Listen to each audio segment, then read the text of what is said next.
दामोदर हत्याकांड में पीड़ित परिवार से मिले बाबूलाल मरांडी। हेमंत सरकार के साथ साथ जिला प्रशासन पर किया कड़ा प्रहार।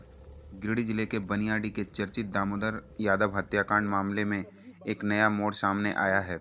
हत्या के 2 आरोपी नाबालिग बताए जा रहे हैं। इधर दामोदर यादव की हत्या के बाद मंगलवार को भाजपा के प्रदेश अध्यक्ष और धनवार विधायक बाबूलाल मरांडी मृतक के परिजनों से मिलने कबरीबाद कोइलवरी खदान के समीप उनके घर पहुंचे। धनवार विधायक बाबूलाल मरांडी मृतक दामोदर की पत्नी, बेटे और दोनों बेटियों से मिलकर परिवार का ढाढ़स बांधा और पार्टी की ओर से हर संभव मदद करने का भरोसा दिया। परिजनों से मिलने के क्रम में भाजपा नेता बाबूलाल मरांडी ने कहा कि प्रयास करेंगे कि सीसीएल अपने स्तर से उनके परिवार के किसी एक सदस्य को नौकरी दे। वहीं हत्या को लेकर बाबूलाल मरांडी ने हेमंत सरकार और जिला प्रशासन पर कड़ा प्रहार किया है। जानिए उन्होंने क्या कहा। क्या कहेंगे सर, जिस तरीके से ये घटना हुई है जहां पर सही सलाह देने के बाद जो है व्यक्ति की निर्मम देखिए, मेरे जितनी जानकारी मैंने प्राप्त करने की कोशिश की है, उसे लगता है कि इस क्षेत्र में उन्हें गुंडा एलिमेंट्स काफ़ी तादाद में लोग आकर के बस गए हैं और वो लोग गुंडागर्दी करते हैं और फिर नशीली दवाओं का भी लोग सेवन करते हैं, जैसे जो लोगों ने बताया।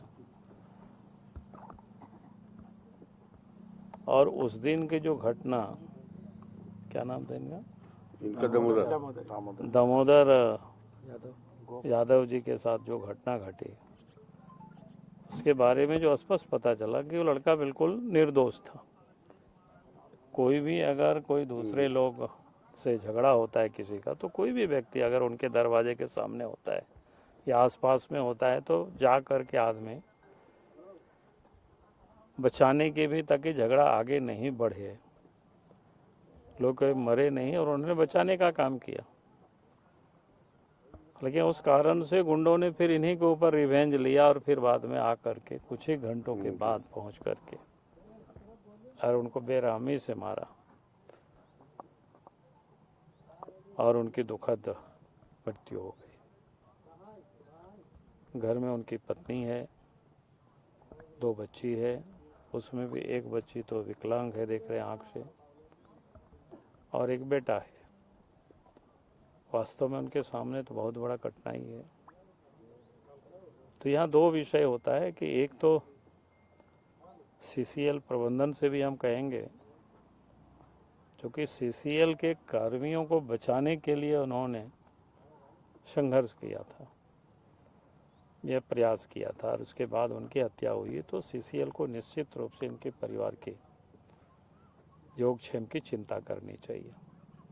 जो भी लोगों ने डिमांड किया है, हमने कहा है लोगों को लिख करके एक बार सीएमडी को नाम से लिखो, हम भी बात करेंगे।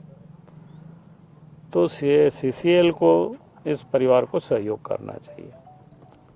और दूसरा, जो राज्य सरकार है, जो इस क्षेत्र में गुंडा तत्व जो बसे हुए हैं, तो ऐसे लोगों को ढूंढ करके इधर से हटाना चाहिए, बाहर करना चाहिए।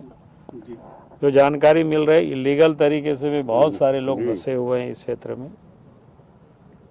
तो जो भी इलीगल तरीके से बसे हुए हैं, तो फिर उन लोगों को वो प्रशासन निकाले।